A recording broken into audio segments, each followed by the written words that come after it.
Joining me now, Kurt Bardella, Democratic strategist and former House Oversight Committee spokesperson for the Republicans, and Susan Del Percio, Republican strategist and an MSNBC political analyst. So, Kurt, with this newly scheduled trial, do you think Trump will be sidetracked from the campaign, and do you expect that his opponents will try and take advantage of that?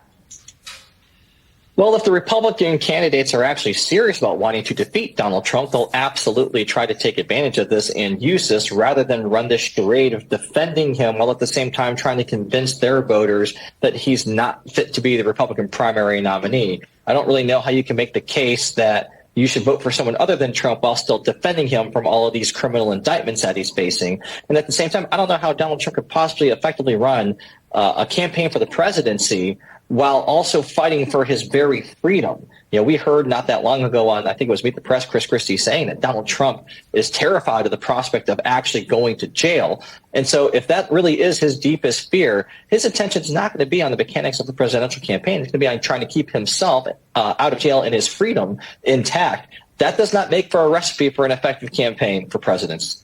You know, Susan, Kurt's talking about this delicate dance of not necessarily, handing Trump the nomination, but at the same time not wanting to alienate his base. But some Republicans have been looking to the New Hampshire primary as a key step to stopping Trump. I mean, Pence in particular, spending a lot of time there. But do any of the traditional rules apply anymore? Not when it comes to running against Donald Trump. But, Lindsay, you and I had a conversation about a month ago about who can vote in the New Hampshire primary. Since there, for practical purposes, won't be a competitive Democratic primary, they'll be able to have independents or non-affiliated voters vote in the Republican primary, which does create a window for a Chris Christie or even a Tim Scott or someone other than Trump to appeal to more moderate voters and increase the political turnout by changing the political landscape. Yeah, kind of a wild card there. So, Kurt, Ron DeSantis is reportedly planning a campaign reboot, including more intimate campaign events, less of a focus on Florida. NBC News is reporting, quote, in short, DeSantis will be running as an insurgent candidate rather than as an incumbent governor. And it comes after the campaign fired some dozen staffers. The first debate is in a month. I mean, how much work does he have to do? It's an uphill climb. I mean, listen, when you're doing a campaign reset this early into your campaign, you have failed on just about every level. It's pretty much political malpractice.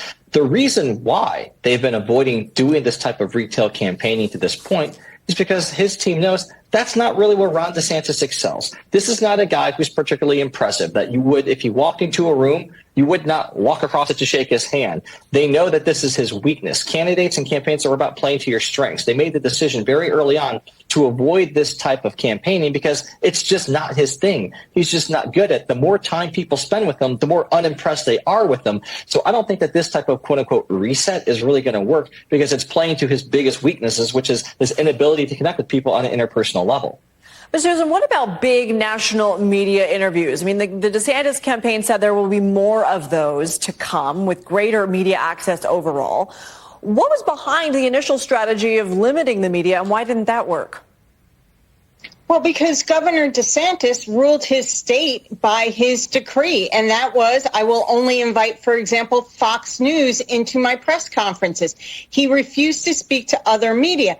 But in essence, the reason they are in this situation is they built their campaign on a faulty foundation. Their campaign was built that Donald Trump would be weaker than what he is now, where his numbers were in fact, January, February, and March, where he was wavering, where there were some polls even having DeSantis tied with him. But the problem is that if you're billed to be the alternative for Donald Trump or Trump without the baggage, and Donald Trump is still in the race, your whole purpose for running crumbles. All right, Kurt, before we let both of you go, I want to switch gears here because you are a huge country music fan. You even have a tip sheet called Morning Hangover.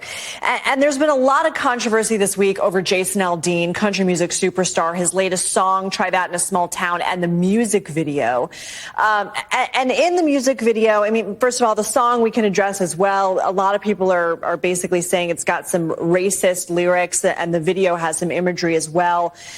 CMT, the network that shows music videos in the country music genre, they pulled it. Aldean says the song has nothing to do with race, but what's your take? Well, the song does have something to do with race. You don't use video and images of Black Lives Matter protesters in a video like that unless you actually want to have a conversation about race. That being said, though, I also do think that when it comes to just our First Amendment, listen, Jason has the right to say whatever the hell he wants and to sing about whatever he wants, and people can make the decision to either listen to it or not. All that this controversy has really done is it's exploded the song. It's number one all genre right now. It's number one on iTunes. The music video is number one on iTunes. The YouTube channel's gotten some 10 million views, I think, for this video. And so in the effort to try to, I think, take away from the song and take away from the video, the people who are speaking out against it have inadvertently helped this song propel itself to massive commercial success. And that's where I think that this type of thing is a blind spot really for Democrats, especially in the country music world. When I see people talking about country music who have never spent a single second at a country music concert, I'll tell you, I was at a concert last night in Baltimore for Thomas Rhett and Cole Swindell. It's like, it's a different world. Outsiders can't just come in and start telling people what to think, what to feel about something they've never experienced themselves. And all it does is it backfires and makes something bigger than it would have been if they had said nothing. All right, Susan Del Percio and Kurt Bardella, we'll leave it there. Thank you both.